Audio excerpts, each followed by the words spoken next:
Hola, ¿qué tal? No sé si se me escucha bien. Si los que os vais conectando podéis decirme si se escucha bien con estos cascos. Muy buenas a todos. ¿Qué tal? Feliz viernes.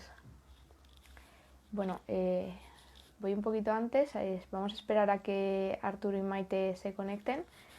Hola a todos los que os estáis conectando. Se me escucha bien, ¿verdad? Porque si me está... Vale, genial.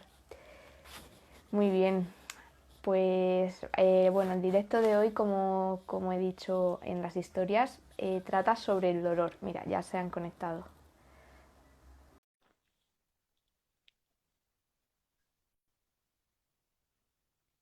A ver, qué enlace. Hola, Estamos, Hola, ¿qué tal? Encantada de conoceros. igualmente, encantada. igualmente. Bueno, lo primero, muchísimas gracias por reservar este ratito de viernes para estar aquí, porque al final, bueno, que ya es casi fin de semana y eso se agradece. Mm. Y nada, el directo de hoy va sobre el dolor y bueno, pues qué mejor que vosotros para contarnos un poco sobre esto, porque bueno, creo que como bien escuché en uno de los directos que tengo aquí anotados de Arturo, creo que estamos en un cambio de paradigma y es importante que tanto la gente que no es del sector como los profesionales que son del sector pues lo conozcan, ¿no? Porque cuando se dice que el dolor no está en los tejidos o que el dolor no duele en un sitio, pues la gente te mira muy raro o te dice, bueno, ¿qué me estás contando? Entonces, pues bueno, creo que mejor que vosotros para contar de ello y la gente que quiera hacer preguntas, pues si os parece, Ujú. genial. Vale, pues a ver, creo que no podemos empezar mejor el directo que con una frase que tenéis en vuestro grupo, que es la de no brain, no pain. Así que para explicarla, si os parece, presentaros un No, no, no, poquito. no. Sí, también. También, sí, son dos. Ah, son dos, Perdón. vale. Bueno, pues si queréis presentaros un poco y hablamos ya de lleno sobre ello. O sea, que rompo yo el hielo Vale, entonces. sí. Bueno, yo soy Maite Goicoechea, soy fisioterapeuta, soy hija de Arturo y pues le sigo el rollo. Me costó un poco empezar cuando salí de la carrera y me hablaba de cerebro y así no entendía yo muy bien qué tenía que ver eso con mi profesión, hasta que, bueno, pues vas viendo pacientes y los pacientes te ponen en tu sitio como siempre y pues te hacen preguntas que no sabes responder o sencillamente no van bien.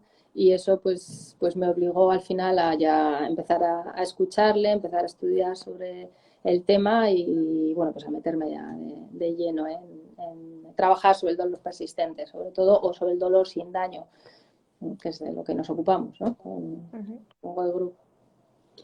Bueno, yo soy el padre de la criatura y soy neurólogo, estoy jubilado y llevaré, yo calculo que alrededor de unos 30 años y tal, eh, intentando buscar explicaciones no solo al dolor, sino a muchos otros síntomas que se engloban bajo un título que es síntomas sin explicación médica, ¿no? O sea, que los pacientes se quejan de síntomas y nosotros no les encontramos nada, o peor, creemos que les hemos encontrado la causa y operamos sobre eso y intervenimos. Y me he dedicado esos últimos 30 años a buscar explicaciones pues, para los pacientes que venían todos los días a la consulta, pero desde la biología lo que he intentado es pues conocer cómo trabajan las células, que son sistemas celulares, que son un organismo unicelular, pluricelular. Yo creo que no estamos solo ante un cambio de paradigma sobre el dolor, estamos ante un cambio de paradigma de cómo nos organizamos profesionalmente respecto al organismo. Nos falta biología, creo yo. ¿No? O sea, Ujú. que no es solo neurociencia y dolor, sino, no sé, sistemas, sistema complejo adaptativo, biología. Tenemos que entrar en la biología, pero desde muchas más ópticas y perspectivas que la del dolor. Pues qué interesante, sí. A ver, yo desde mi perspectiva, yo soy fisio y creo muy profundamente en el tratamiento holístico de la persona, es decir, el integrar todo el conjunto y no solo mirar a nivel local, ¿no? Que creo que es bastante interesante. Y bueno, pues si os parece explicar esto de no brain, no pain, Yo, te bueno, pasa la pelota, ¿eh? sí, absolutamente. Porque es una dama, no es un caballero. No, sí, ya veréis que enseguida me va a cortar y no me va a dejar Todavía hablar. quedan caballeros. Tira. Bueno, el no brain, no pain lo que quiere decir es que el cerebro es el que organiza la función dolorosa, ¿no? Y que si no hay cerebro no hay dolor. O sea, que el dolor reside exclusivamente ahí, ¿no? Es una construcción cerebral.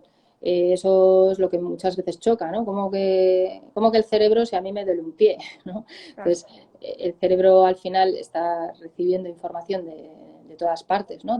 No solo de dentro del cuerpo, sino de fuera del cuerpo también, y posee ya información dentro ¿no? de sus sistemas y añade de su propia cosecha también, ¿no? Y con todo eso pues tiene que interpretar la realidad externa y la realidad interna y construir lo que cree que está pasando, tanto fuera como dentro del cuerpo, ¿no? Entonces el dolor sería una interpretación de que algo está pasando o podría llegar a suceder, ¿no? O sea que Ujú. es una alarma, es un estado de alerta que no solamente contiene dolor, el dolor sería, digamos, el componente perceptivo, ¿no? Lo que nosotros percibimos, sino que contiene muchos otros elementos que forman parte de un programa de alerta que se activa y que tiene elementos no solo perceptivos, sino también atencionales, cognitivos, elementos motores, porque el movimiento se reorganiza, elementos sensitivos, porque se produce una sensibilización de la zona dolorosa y a nivel global también. Tiene componentes vegetativos, bioquímicos, es decir, que es un programa con todos sus componentes y es importante comprender todo el programa, pero evidentemente todo eso se organiza desde el sistema nervioso, entonces no podemos entender el dolor si no entendemos cómo el cerebro evalúa toda esa información, la interpreta, la integra y bueno, como a veces se mete también en bucles, ¿no? Que es lo que tratamos de hacer, romper esos bucles en los que se mete el propio sistema, pues porque se le van colando troyanos, ¿no? Errores evaluativos o atribuciones erróneas que vamos haciendo, pues como no tenemos tampoco construido el concepto de falsa alarma, ¿no? En cuanto a dolor, pues siempre que duele, pues buscamos, pues a ver, ¿qué he hecho? ¿No? ¿Qué ha pasado? Y a veces, pues igual no ha pasado nada. El sistema, como es un sistema defensivo, pues puede activarse por error, por una evaluación errónea de amenaza y no ha pasado más que eso. Lo que pasa es que si no se corrige el error, pues se repite y luego se incorporan otros errores y bueno, pues se empieza a enredar todo, ¿no? En toda la complejidad de todo el programa, ¿no? que se activa. No sé si te he respondido. Sí, yo, o sea, a mí sí, porque bueno, yo puedo entender un poco por qué está ocurriendo todo, pero a lo mejor pues también de cara a la gente que no es del sector, ¿no? Asociarlo a un ejemplo concreto, porque, y de hecho esto es una cosa que me gusta mucho, porque cuando trabajas, por ejemplo, con suelo pélvico, y hay dolor en toda la región perineal, es totalmente distinto la interpretación que hace el sistema evaluativo de ese dolor y la conducta que se desenvuelve en torno a ese dolor, que si trabajas en una lesión deportiva que, por ejemplo, ha sido un traumatismo, pues vamos a poner en el codo, ¿no? En el que ha habido, pues no sé, un accidente y tú estás asociando eso a esto, entonces, pues vale, tu sistema evaluativo está haciendo una correlación o una causa, está asociando a una causa concreta, pero en suelo pélvico ese sistema de alarma y ese sistema evaluativo es totalmente distinto, ¿no? Entonces, si podéis poner algún ejemplo para que la gente lo comprenda, ¿no? De tipos de pacientes, ¿no? Con dolor. Bueno, yo quería añadir a lo que ha dicho Maite, que aparte de los componentes sensoriales, cognitivos, emocionales, conductuales, está el componente social, que somos una especie socializada que ha optado por la acumulación de conocimiento transgeneracional, ¿no? O sea, a medida que hemos podido ir avanzando desde hace millones de años, ¿no? Pues hemos ido acumulando cultura y la red neuronal humana es una red que aprende pero con instructor. O sea que muchas veces el dolor se puede entender exclusivamente porque el cerebro actúa en función de lo que le han dicho que son las cosas, ¿no? O sea que esa es la responsabilidad nuestra, los profesionales, ¿no? Cuando uno viene a este mundo, va a extraer información de la relación del cuerpo con el entorno y va ahí extrayendo información por experiencia, ¿no? Pero luego somos una especie que recibe instrucción de expertos y que no va a poder validar si esa información es correcta o no. Se tiene que fiar de lo que dicen los expertos. Nadie va a averiguar qué tenemos por dentro, nos lo van a contar y nos van a decir qué interpretaciones tenemos que darle al dolor o a otros síntomas y qué es lo que tenemos que hacer, etcétera, ¿no? O sea que el problema del dolor, yo creo que en nuestra especie, el elemento fundamental, una vez que se ha descartado un daño que lo explica y justifica biológicamente, es esa domesticación cultural de la red neuronal, ¿no? O sea que al final los profesionales estamos construyendo etiquetas diagnósticas, procedimientos, prácticas, y lo que en el fondo estamos haciendo es domesticar a pacientes, ¿no? Y creando dependencias de etiquetas, de terapias, expectativas, etcétera. Cuando realmente, desde el punto de vista de la biología, donde se nota el dolor, otras cosas no hay, no está pasando nada. Los tejidos son estructuras adaptativas que están buscando, ¿no?, la manera de seguir en el mundo vivos. O sea que yo creo que en este momento el tremendo problema del dolor que tenemos es un problema de inducción cultural al error. No es que el individuo se equivoca, es psicológicamente no sé cómo, que tuvo problemas emocionales, abusos sexuales en la infancia y todas esas historias, ¿no? O que se sienta mal o que no hace lo que tendría que hacer, ¿no? No, yo creo que el componente fundamental es iatrogenia pura y dura, o sea, que es que la cultura de organismo es la que crea estos monstruos de dolor persistente, dolor complejo, además le ponemos adjetivos, ¿no? Y hasta que no aceptemos que estamos creando el dolor los profesionales, creo que no vamos a empezar a resolver el problema. Yo creo que los componentes sociales, culturales, son fundamentales, ¿no? Yo creo que eso es lo que por lo menos a nosotros más nos importa, reconocer nuestra contribución a crear dolor, en vez de estar haciendo publicidad de la capacidad nuestra para quitar dolor, ¿no? Tenemos que reflexionar sobre la capacidad nuestra para crear dolor innecesariamente. Y por supuesto, una vez que reconozcamos eso, tenemos que dedicarnos a solucionar un problema que hemos creado nosotros. No sé si... Me parece muy buena, sí. Intentando la pregunta que has hecho, ¿no? Sí, se me ha olvidado la pregunta. Imagina que hay como cuatro posibilidades distintas, ¿no? Una es que duele porque hay un daño. Si tú te pillas los dedos con la puerta, bueno, pues te va a doler mucho, pero no te va a preocupar demasiado, está claro, porque te duele, enseguida se va a quitar, o sea que va a ser un dolor bastante conciso, bastante corto en el tiempo, ¿no? Y no te preocupa demasiado, pues porque ya está, ya sabes que pues igual se te puede caer la uña, pero sabes que va a haber unos tiempos de curación y el dolor ya se va a quitar, ¿no? Otra situación sería daño sin dolor, que eso también puede pasar, ¿no? No se escucha. ¿Me escucháis a mí? Vale, ¿Sabes? eso. Ahora. Vale. Sí. Es frecuente que haya situaciones donde hay una lesión y no aparezca dolor, bien sea un cáncer o bien sea una lesión que se ha producido y la persona no se ha enterado. Por ejemplo, tú te puedes hacer un corte en un dedo y un día te duele un montón y otro día te haces un corte en el dedo y no me he enterado, ¿cuándo me he cortado el dedo? Si no me he enterado, ¿no? Y situaciones pues también de más lesiones importantes, ¿no? En batallas, en accidentes de tráfico, en peleas, ¿no? Hay daño, pero igual esa persona en ese momento no refiere demasiado dolor. Otra posibilidad sería que no hay daño y no duele. Las tres las entendemos, pero la cuarta es la que se nos resiste un poco, ¿no? Que duele, pero no hay daño. Hay dolor, pero no hay daño. Te hacen pruebas y no hay nada, ¿no? Es como si te está sonando la alarma en casa. Puede ser porque hay ladrones o puede ser porque ha saltado la alarma, ¿no? Ahora, si han entrado ladrones, está claro que el problema no va a ser la alarma. te habrán robado la tele, la tostadora o lo que sea, y ese es el problema, pero no es la alarma, ¿no? Pero si la alarma está sonando todos los días o está sonando cada 2 por 3, ya no es un problema de ladrones, sino que es un problema de alarmas. Y claro, como venga el técnico de alarmas y te diga que no, pues es que si la alarma suena es porque hay ladrones. Claro, Claro. pues ya tienes dos problemas, ¿no? Que la alarma no deja de sonar y que tienes que buscar un ladrón que no aparece por ningún lado, ¿no? Entonces, es importante diferenciar si es un problema de ladrones o es un problema de alarmas. O sea, que a veces no es un problema de suelo pélvico como tal, o no es un problema de espalda, sino que es un problema de dolor y el abordaje es diametralmente opuesto. Ujú.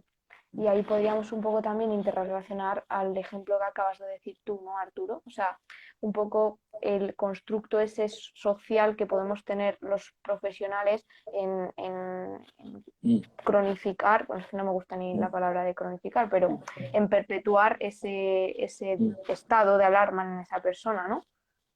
Sí, yo creo que creamos el problema, iniciamos el embrión del problema y, por ejemplo, el suelo pélvico, que es un sitio lleno de orificios. O sea, la historia de la medicina se ha vuelto chiflada con los orificios, ¿no? Aunque había una época que era la teoría orificial de todo, ¿no? Ah, Ujú. las cosas entraban por orificios, salían por otros y a veces no encontraban el orificio y hacían un orificio en el cráneo para que saliera, ¿no? O Ujú. sea que somos un poco obsesos con los orificios, ¿no?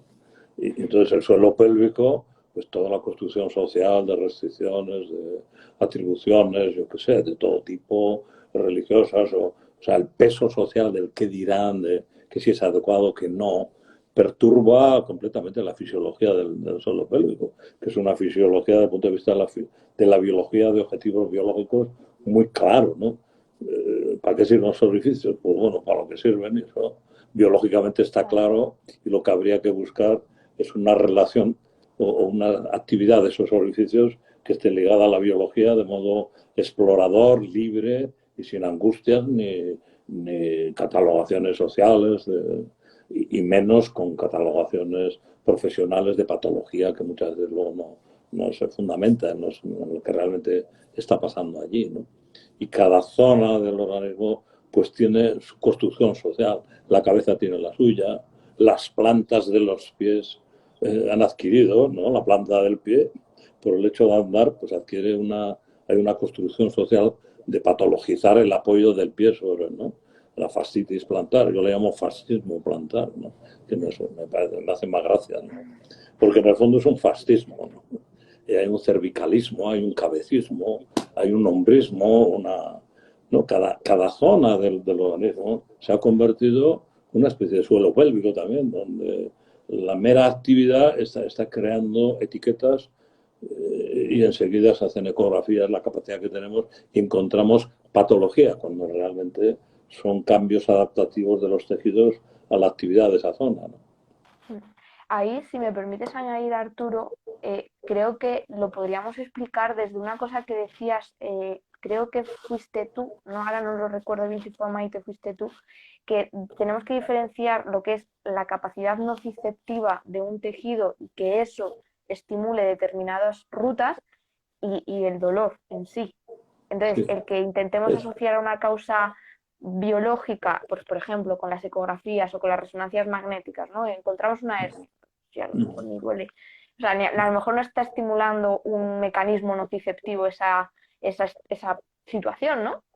sí, pero incluso aunque genere señal nociceptiva, o sea, la actividad diaria cotidiana genera señal nociceptiva. Cuando uno está saltando, haciendo deporte, los nociceptores producen información que es crucial para luego el sistema organice patrones que sean funcionales y minimicen el daño. O sea que la situación ideal es que no es que los nociceptores estén apagados, no. Que la información que generan los nociceptores sirva para organizar patrones al servicio de la funcionalidad libre, exploradora, y que minimicen el daño según los contextos. O sea que hay nocicepción continuamente, pero es una nocicepción informativa que marca el estado de los tejidos cuando hay una actividad motora determinada. O sea, que no se trata de que no haya nocicepción, Se trata de facilitar la utilización de la información nociceptiva para organizar programas, habilidades y minimizar la necrosis, ¿no? Una rotura, un esguince, no sé. O sea que nocicepción no es malo. La nocicepción detecta determinados estímulos para organizar programas de adaptación de la actividad. Y también a eso, también la gestión de esa propia activación, Claro. O sea, no solo la organización del patrón y demás, sino la propia gestión de qué ocurre cuando se activa, por ejemplo, algo con un umbral un poco más alto, ¿no? Como puede ser quemarse. Sí. Sí, pero que quiero decir que la nocicepción es necesaria. O sea, si un niño quiere desarrollarse, quiere desarrollar capacidades de protección y de alerta, tiene que hacer cosas que activen nociceptores. Lo mismo que si quieres desarrollar la adaptación térmica, si quieres tener una tolerancia a temperaturas altas y bajas, pues tienes que activar termoceptores de nocividad. Tienes que permitir la relación con temperaturas de 45 a 50. Hombre, más de 50 te vas a quemar, y eso no es deseable, ¿no? Pero tienes que aumentar la banda de tolerancia y para eso hay nociceptores térmicos, tanto por arriba como por abajo, que informan del peligro que está generando una determinada temperatura. Pero no quiere decir que cuando se activa un nociceptor tengas que quitar la mano de eso. No, son procesos de adaptación, etcétera, ¿no? Yo tengo una No sé cuál pregunta. era la pregunta, pero me parece que No pasa nada. A ver, de hecho es que van surgiendo, o sea, es que me parece que es una oportunidad muy buena para que la gente, además de que pregunte, pues que vea el fuerte papel que tenemos con interrelación médica, un fisio y un médico como eres tú. Es decir, mi no sé pregunta lo que soy ahora, ya. Bueno, estoy yo jubilado. bueno, vale, pues el hobby que tienes ahora mismo. Que Maite, al final tú eres fisio y no sé qué opinas tú, pero en mi opinión hay mucha medicalización actualmente, o por lo menos es lo que yo pienso, en la que la opinión de un médico, que es esa, desde ya lo digo, que un médico para mí lo que diga es lo que se tiene que hacer siempre que haya una interrelación, ¿no? Entre un profesional, como podemos ser nosotros fisioterapeutas, y el propio criterio del médico, ¿no? Pero que al final, si por ejemplo te viene una persona con dolor de espalda, y desde la traumatología le han dicho que le duele la espalda porque tiene una hernia, una protusión discal L5, L4, L5, muchas ocasiones lo que tú le digas como fisioterapeuta, Pero es que no se lo digo yo, no, se lo dice la bibliografía. claro. O sea, claro, que no, al final lo que le estás dando no es una opinión que se te ha ocurrido, ¿no? Y que lo que hay que escuchar a la persona, ¿no? ¿Cómo ha empezado ese dolor también? Porque igual la hernia ya estaba antes del dolor, o igual hubo un inicio, claro, ¿no? Con una hernia obstruida o lo que sea, pero ya la hernia ya no está explicando el dolor. Primero siempre hay que valorar, por supuesto, si realmente hay una relación con la hernia o no, y si concluimos que hay una relación con la hernia, pues dejarle al cuerpo que haga su proceso de curación lo mejor que pueda, y si está comprometiendo la raíz nerviosa, pues derivar a neurocirugía o lo que sea para que valoren si hay que operar o no, evidentemente. Entonces, a partir de ahí, si tu conclusión es que la hernia realmente no tiene nada que ver con el dolor, que es la mayor parte de las veces, porque nos vamos a encontrar que la gente que no tiene dolor, si le haces una resonancia, van a aparecer también hernias discales en manera similar a la gente que tiene dolor, con lo cual la hernia no te está explicando las cosas. Entonces, no es que tú opines que la hernia no tiene relación con el dolor, sino que la bibliografía que va saliendo no apoya esa afirmación, porque la relación entre hernias discales y dolor es muy débil. Entonces, no se lo estás diciendo tú como una opinión personal. Al final, pues bueno, yo creo que es importante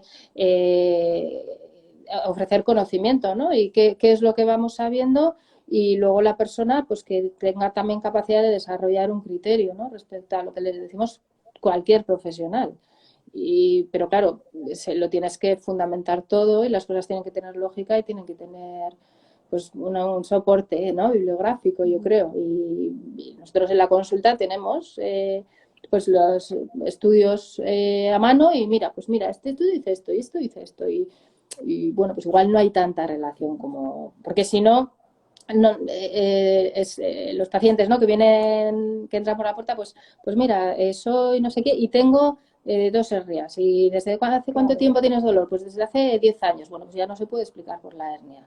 Porque el día que te duele y el día que no, la hernia sigue ahí, ¿no? O no, igual ya ni siquiera está. Igual te sacas una resonancia y ya ni siquiera aparece, ¿no?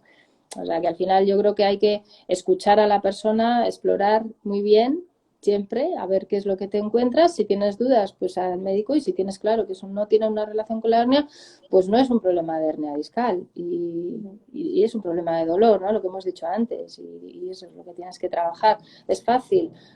No, pero bueno, es distinto.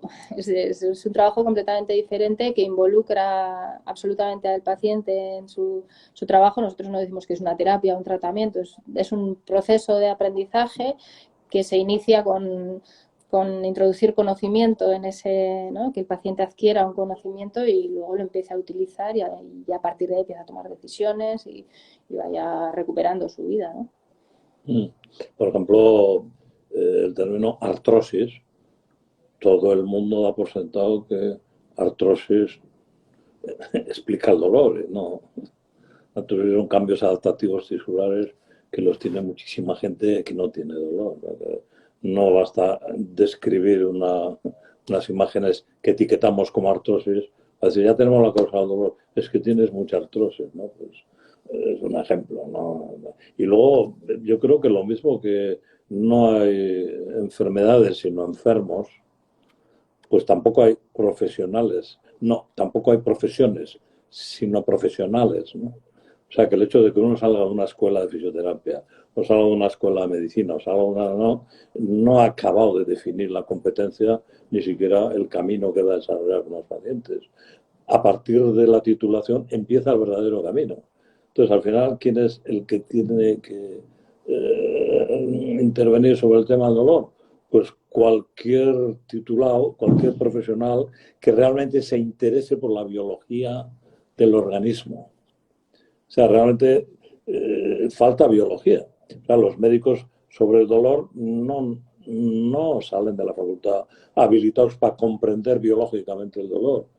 Pero, y los fisios igual tampoco, pero los fisios por lo menos están haciendo un camino de entender el dolor desde la perspectiva más profunda, más transversal y bueno, pero es el único colectivo que lo está haciendo, ¿no?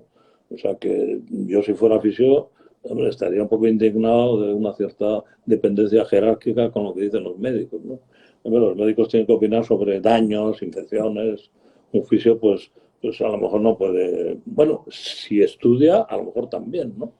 Pero sobre una infección ósea, sobre cosas que están más habilitados los médicos, por ejemplo, ¿no? Pero insisto que eso es un desarrollo personal que desde una titulación X luego le va a habilitar para abarcar todos los campos de conocimiento que están a su alcance. O sea que lo que hay que hacer es desencasillar a los profesionales y potenciar una apertura hacia otros campos para que todos tengan competencia de muchas materias, en definitiva, que tengan competencia biológica y no de etiquetas terapias, ¿no?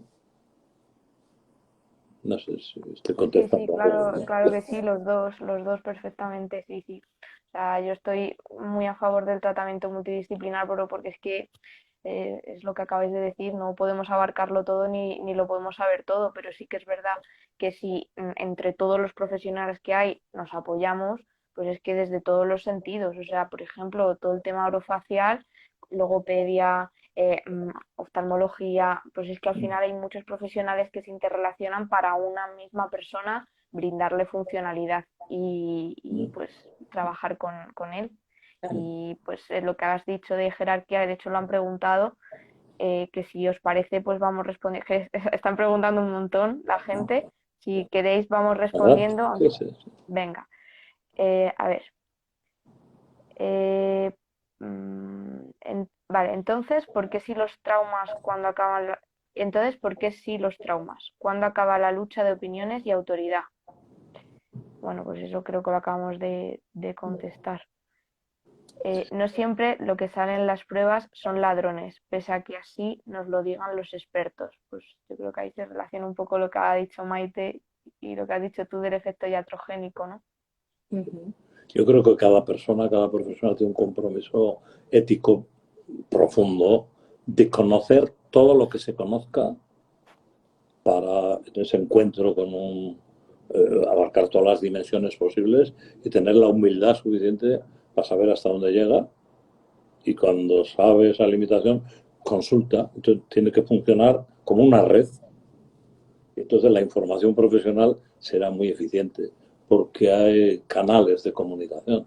Lo que no puede ser es que haya una secuencia que muchas veces es pasar los trastos a otro o incluso competir en opiniones y tal.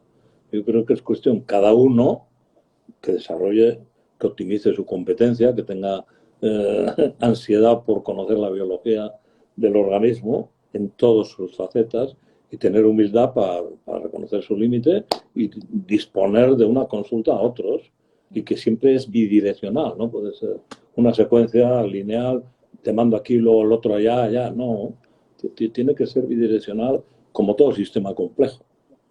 Y luego hay lugares comunes, claro, o sea, que hay muchas cuestiones donde estamos solapados entre las distintas profesiones y esos lugares comunes son preciosos y son muy enriquecedores. Al final, bueno, tampoco tenemos ahí un equipo de fisios y luego una es terapeuta ocupacional, ¿no? Pero bueno, pues conoces a esta psicóloga que sabes que conoce toda esta historia y cuando crees que tiene que ir donde ella, pues le derivamos a una psicóloga. O si necesitas una opinión médica, pues porque no tienes claro si hay ladrones o no, porque no, evidentemente no siempre lo tienes claro, pues haces una notita, intentas comunicar con los médicos, que normalmente hay comunicación buena y ya está, hay preguntas, ¿no? Y aprendes de paso, y no sé, unos de otros, pero por supuesto que hay lugares comunes, ¿no? ¿Dónde acaba el fisio y empieza el terapeuta ocupacional? Pues es que hay cosas que compartimos y si realmente lo compartiéramos, yo creo que aprenderíamos todos muchísimo más, ¿no? Sí, pero además luego el bagaje común de conocimiento tiene que estar bien establecido en todas las escuelas universitarias. O sea, no pueden salir titulados pensando que el dolor, por ejemplo, se genera en los tejidos. Eso es que es una barbaridad. Es lamentable que haya que hacer cursos de posgrado para explicar que el dolor no se produce en los tejidos, sino que es un contenido perceptivo, o sea, un fenómeno de conciencia que implica a una red distribuida de muchas áreas y que integra toda la interacción de un organismo con el mundo, o sea, que es una narrativa y tal. Es que no puede ser eso, que sigan saliendo titulados que luego hay que contarles que lo que le han explicado no es así. O sea, que tendría que haber un mínimo de conceptos básicos que ya vienen no solo de la escuela universitaria, sino desde la niñez, ¿no? O sea, que hay un trabajo de pedagogía a lo largo de toda la vida, cuando venimos al mundo. Y esa pedagogía que está convertida en cultura de consumo de etiquetas y terapias, lo que está haciendo es favorecer la aparición del dolor, la cronificación. Y es tremendo el porcentaje de la población que está sufriendo y que está invalidado sin ninguna necesidad, por pura iatrogenia, esa es mi opinión. Respondiendo un poco a la pregunta, que yo creo que la hemos dejado sin responder, de que a veces no salen ladrones en las pruebas, ¿no? Cuando una persona tiene dolor y se hace pruebas y no sale nada, claro, y le están diciendo, pues es que no tienes nada. Entonces, la persona a veces se puede meter en esa dualidad de si no tengo nada, entonces esto es psicológico, o le arrastramos hacia esa, ¿no? A pensar que es psicológico. La persona incluso puede pensar que tiene la culpa de lo que le está pasando. Entonces, una de las cuestiones fundamentales que yo creo que aporta, o por lo menos en un primer momento, este conocimiento, es que es desculpabilizar a la persona, externalizar la culpa completamente. Pero lo mismo que una persona cuando tiene una alergia porque su sistema inmune la ha cagado, pues no es el melocotón que se ha comido el culpable, es el sistema inmune que la ha cagado y ya está, ¿no? Nadie le echa la culpa, nadie le dice, es que cómo se te ocurre comerte un melocotón con tantas preocupaciones. Pues ya está, pues has tenido una alergia y ya está. Bueno, pues en el caso del sistema nervioso lo mismo, o sea, que cuando activa mecanismos defensivos por error, pues no hay que echar la culpa a la persona, su organismo está actuando de una manera determinada y hay que trabajar sobre ello. Lo que pasa es que decirle a una persona que no tiene nada cuando está sufriendo lo que las palabras no pueden explicar, pues es muy duro, porque claro, nada es una palabra terrible y claro que le están pasando cosas y esas cosas que le están pasando hay que explicárselas, pero igual lo que no tiene es daño, no hay una lesión, ¿no? Ese dolor no se está explicando a través de una lesión, sino a través de otros mecanismos perfectamente fisiológicos y biológicos, o sea que esa persona se tiene que conceder por lo menos la paz de comprender que hay una biología, una fisiología detrás de todo lo que le está sucediendo y que además está perfectamente capacitada para comprenderla, esa fisiología. Y eso es lo que en un primer momento es tan importante para la gente que tiene dolor persistente. Responder a la pregunta de ¿qué me está pasando? Si me han dicho que no hay ladrones, ¿por qué suena la alarma? Bueno, pues vamos a ver cómo funciona el sistema de alarmas, ¿no? En un primer momento, luego ya veremos lo que hacemos con ello, pero por lo menos entender, ¿no? Puedes hablar, Alejandro. Sí, perdón. No, es que, o sea, No, lo digo de por ti, lo hecho, digo por los dos. hay dos cosas que quiero decir. Y por un lado, a Maite, creo que es bastante interesante el percibir lo que transmites como profesional, porque en cuanto al dolor y la conducta, a lo mejor en muchas ocasiones pues esa persona se siente perdida, se siente confundida, busca, porque al final lo que ha dicho Arturo es la función social que tiene el dolor también, y el que un profesional sanitario te pare en seco y te diga, eres perfectamente capaz de conseguir entender qué ocurre y empoderar a esa persona en su situación personal y al final no crear esa dependencia que también comentaba Arturo de fisio-camilla, ven a consulta o analgésico o farmacología, llamarlo X, ¿no? Y transmites pues al final esa sensación de, joder, voy a poder hacerlo y la importancia de eso, de la motivación como elemento cognitivo en la mejora de un dolor, no de decir, venga, ya no me va a doler y ya está, sino de que realmente existe un cambio fisiológico en el cuerpo y que explica todo, ¿no? Entonces, bueno, quería transmitírtelo y también, pues, ver si tiene una lógica, ¿no? Lo que estoy pensando. Eso es que es fundamental, porque por supuesto que es reversible. Hay cosas que son irreversibles, hay cosas que no tienen marcha atrás, no se puede hacer nada. Pero el dolor es reversible. El dolor es reversible y otra cosa es que la persona consiga o no, o que lleguemos a transmitirle a esa persona pues la manera de hacer o bueno, pues pero las situaciones de dolor son reversibles. Otras cosas no tienen solución o no son absolutamente irreversibles, pero esta es una cuestión reversible en todos los aspectos del dolor, todos los aspectos, porque el dolor al final se ha llevado todo por delante, ¿no? Entonces, hasta eso también es reversible. Claro. Es que lo que has dicho de dolor psicológico, ahí creo que hay un matiz bastante importante, ¿no? De que no es dolor psicológico, es que es dolor. Entonces, que parece que por decir dolor psicológico es que la persona está loca y que se lo está inventando. Ya estás estigmatizando. Ya. Efectivamente, eso Sí, es. Y ahí ya, sí, la IASP, la Asociación Internacional para el Estudio del Dolor, en su anterior definición, ¿no? Que decía que el dolor es una experiencia sensorial y emocional desagradable asociada a daño real o potencial o vivido como tal daño. Luego explicaba que cuando hay dolor y no hay daño, los motivos son psicológicos. Claro, ya empezamos mal si la propia Asociación Internacional dice eso, escribe, ¿no? Ahora ya lo ha corregido, ¿no? Bueno, pero el dolor no es ni psicológico ni físico, es que solo tenemos células, espacio extracelular, cultura, entorno, interacción, narrativa, y todo esto es biología. Al final no hay más que células, ¿no? O sea que cualquier cosa que se produzca en el organismo siempre es celular, es biológico. Lo que pasa es que las neuronas son entes físicos, son células especializadas en acumular y procesar información. Pero claro, esos son productos psicológicos. La imaginación, la predicción, el aprendizaje son cosas psicológicas, pero que lo generan estructuras físicas, ¿no? O sea que yo creo que el dualismo ese se supera diciendo que el dolor es algo biológico. Ya está. y es cómo el organismo organiza la interacción histórica con el entorno. Lo que pasa es que ese entorno incluye una sanción social, una atribución social, una atribución de expertos, una organización de ese problema, etcétera, ¿no? Pero eso es biología pura. No hay Eso cosas físicas y psicológicas.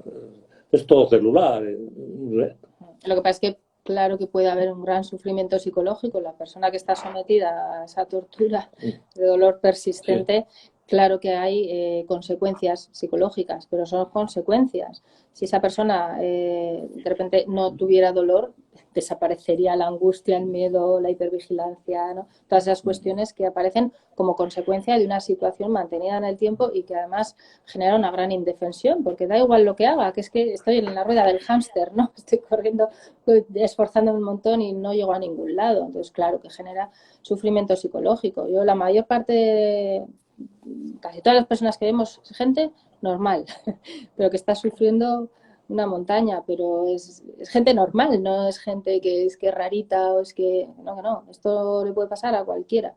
Cualquier persona se le puede enredar el dolor. Por ejemplo, eso, no sé qué opináis o qué visión tenéis del dolor menstrual, por ejemplo. El- es que lo digo por la unión que hice el directo de la semana pasada con Irene y hablamos sobre el dolor menstrual y que al final, por ejemplo, determinados mensajes que te van diciendo desde pequeña, como, yo qué sé, cuando te viene la regla, es que estoy mala, o pues a tu madre le dolía la regla, sufría un tormento, que al final esa atribución que se hace o ese aprendizaje ya está generando un constructo y que también la propia identidad que se puede generar en base a esa situación, ¿no? Sí. No sé qué opináis. Es un tema que lo tenemos en la mente para hacer un curso complementario, ¿no? Claro. El dolor menstrual, ¿no?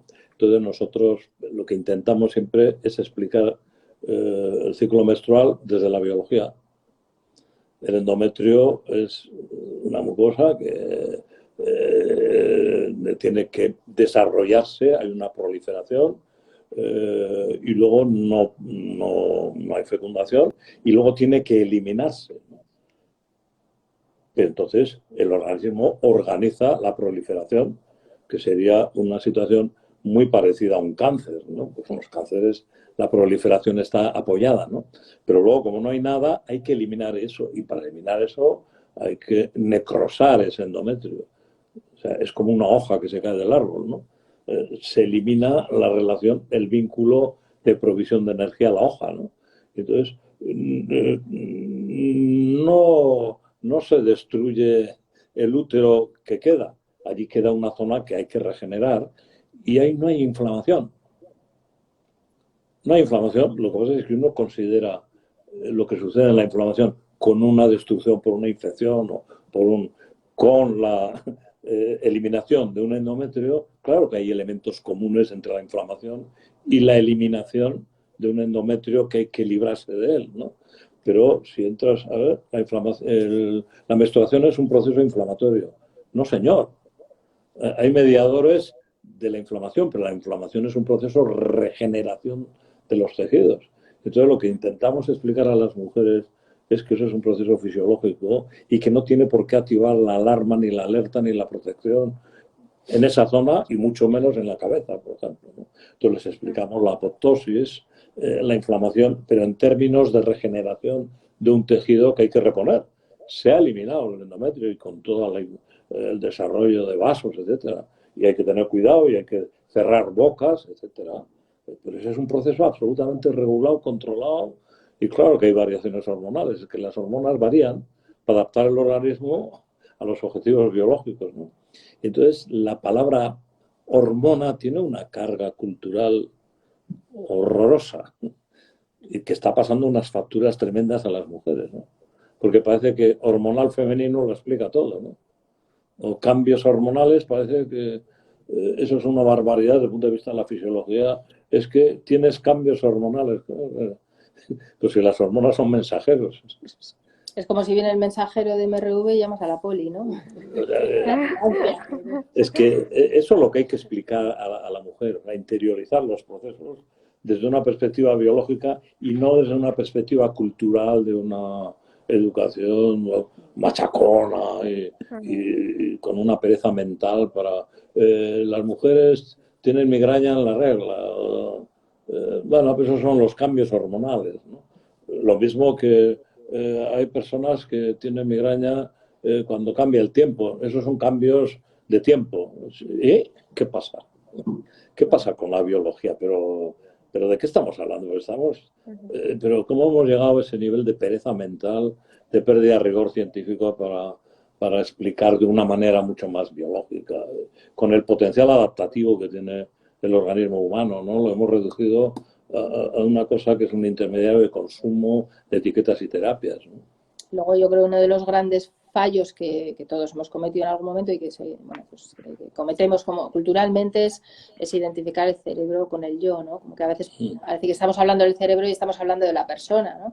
El cerebro pues simplemente es una víscera más que tiene un montón de funciones, entre ellas organizar las defensas, ¿no? El dolor, que es un mecanismo de protección, entre otros muchos, y ya está, y eso es de lo que hablamos, de cerebros, y la fisiología es universal, ¿no? Pero sí que es importante que la gente diferencie bien entre una cosa es el cerebro, pues que tiene hace su trabajo y va por libre y tiene sus propias opiniones, sus propios intereses, y otra cosa es la persona que tiene sus intereses, sus opiniones, y a veces pues los intereses del organismo y los intereses de la persona pues no van en la misma dirección, y es fundamental hacer bien esa diferenciación porque tendemos a confundirlo, y a veces cuando hablamos del cerebro, el cerebro organiza el dolor, ¿no? Parece que es la persona, ¿no? La persona luego interacciona con lo que el cerebro está proponiendo en ese momento, con lo que el cerebro está construyendo, y en esa interacción es donde intentamos que el sistema vaya cambiando, ¿no? A través de eso, el cambio de creencias, de trabajar pues,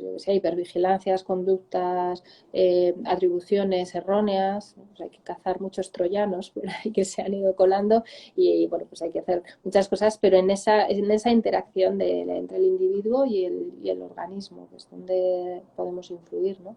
en el organismo, y buscando que el organismo pues cambie lo que está haciendo, por lo menos deje de hacer cosas que no sirven para nada, no tienen realmente un valor defensivo, ¿no? Al contrario, ya se ha vuelto ofensivo, ¿no? Lo que está haciendo. Vamos, creo que con las metáforas se queda bastante claro todo. Mira, que hay una chica que de hecho es como, o sea, al final, eh, pues lo que comentábamos, ¿no? Que un paciente va buscando como muchas respuestas sin encontrar solución, ¿no? Y comenta una frase que le dijiste tú, que le hizo pensar, se tratan y se diagnostican resonancias, no personas, y no somos lavadoras. Eh, bueno, no entiendo lo del no somos lavadoras. Eso me cascaron una reseña una vez con eso, que le debí decir a un paciente que le sentó fatal. Me cascó ahí. Bueno, a eso me refiero a que eso, que no somos lavadoras, pues que hay una reserva biológica, ¿no? Que tendemos a pensar cuando hay dolor, nos vamos siempre un poco a buscar la mecánica, qué es lo que aquí no va bien y vamos a intentar arreglarlo y tal.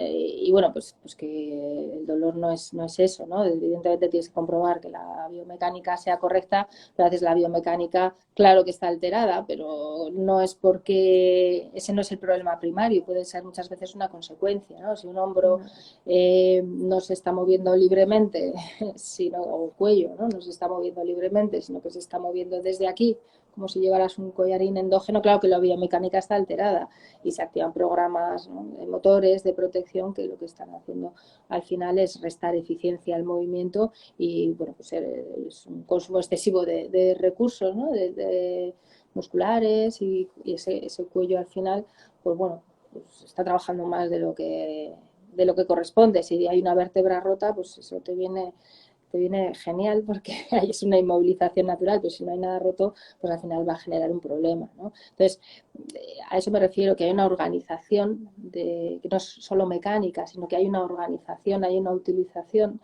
del organismo, hay una utilización de recursos con programas motores más o menos eficientes, y luego además eso, hay una reserva biológica pues porque siempre los tejidos se están regenerando, están cambiando, se están adaptando, se puede trabajar la tolerancia, ¿no? Y buscar una habituación a los distintos estímulos. O sea que hay una plasticidad neurológica y también hay una plasticidad del tejido, a eso me refiero, con que no somos lavadoras. Y eso es a lo que nos aferramos y lo que intentamos explotar, ¿no? La capacidad brutal que tiene el organismo humano de adaptarse, de tolerar, de reorganizarse, de cambiar, ¿no? En definitiva, porque tiene esa gran reserva biológica.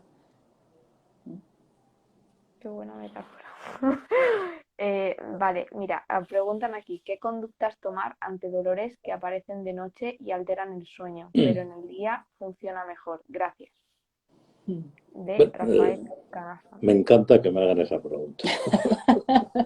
No, Vamos a ello. es una objeción que conocemos perfectamente y es lógica que aparezca si se ha malentendido lo que nosotros decimos, ¿no? O sea, esa referencia que nosotros hacemos al cerebro, al pensamiento, a las creencias, etcétera. Hay gente que, como ha dicho Maite antes, que se sienten referidos a ellos.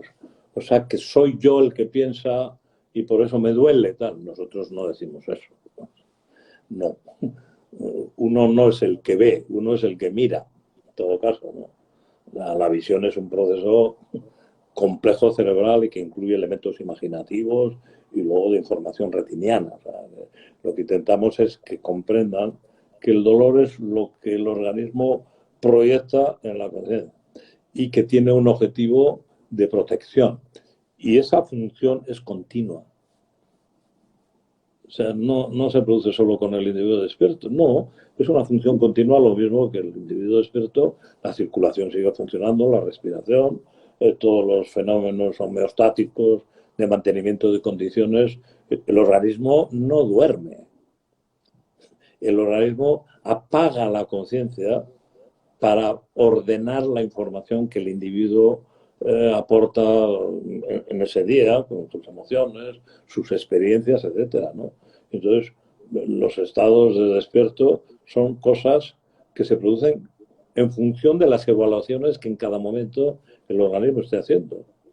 Y a veces esas evaluaciones de amenaza aparecen cuando el individuo está durmiendo. Si al individuo le llamamos un niño y el organismo es vigilante, son los padres, si los padres observan una amenaza en un momento determinado, despiertan al niño y le intentan implicar en una... O sea, el hecho de que aparezca por la noche no indica nada. El cerebro está haciendo, el organismo hace su función evaluativa continuamente. Y cuando esa función evaluativa contempla amenaza, lógicamente se activa la conciencia para que el individuo tenga una conducta de evitación de daño. Esa evaluación puede ser correcta o no. Si aparece por la noche, pues es porque en ese momento ha aparecido. Lo mismo que aparecen las ganas de orinar. Bueno, pues te despiertas y tienes que ir a orinar, ¿no? O sea, no es uno el que se despierta y va a orinar, a no ser que pongas el despertador, ¿no? Entonces, no hay que establecer esa diferencia entre el dolor aparece cuando está... No, una vez que aparece, hay que saber si está justificado o no. Y si no está justificado, que es la mayoría de las veces, pues lo que hay que hacer es trabajar la convicción, la interiorización de un error de valoración, y etcétera, etcétera, ¿no? Y eso a veces a la gente se agarra demasiado a esa objeción, ¿no? No, a mí no me convence porque yo estoy dormida y no soy yo, y se quedan enganchados, ¿sabes? Y lo que tienen que hacer es matar la objeción y tratar de comprender el proceso complejo de lo que es el acceso a la conciencia, de todo el proceso evaluativo del organismo, ¿no? Entendemos la objeción, pero en el fondo indica que los conceptos básicos todavía no se han organizado bien, ¿no? Creo que es Había una bastante... señora que contaba, antes me despertaba la migraña por la noche y pasaba un día perro. Después de hacer el curso, pues a veces le seguía despertando porque esto no se tira, la memoria no se tira, ¿no? Y entonces cuando se despertaba decía, venga tú que tengo sueño, me doy la vuelta y me duermo. Cállate ya, hombre. Claro, entonces no le vamos a decir hasta que hacer lo que tienes que decir es, venga tú que tengo sueño, me doy la vuelta y me duermo, porque no le va a funcionar. Esa frase era la consecuencia de un proceso previo de convicción, de interiorización de las ideas, los conceptos, ¿no?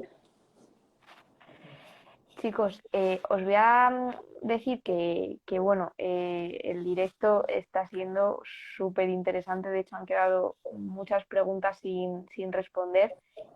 Hay 56 más o menos. Instagram va haciendo la cuenta atrás y en el momento que termina la cuenta atrás, el directo no se guarda, ¿vale? Vale. Entonces, quiero aprovechar para que un poco la gente que quiera seguir formándose en esto, tanto si es profesional como si no lo es, pues que de vosotros le digáis las posibles fuentes de formación, porque, bueno, yo de hecho he hecho los cursos de formación con vosotros, el de migraña y el de dolor.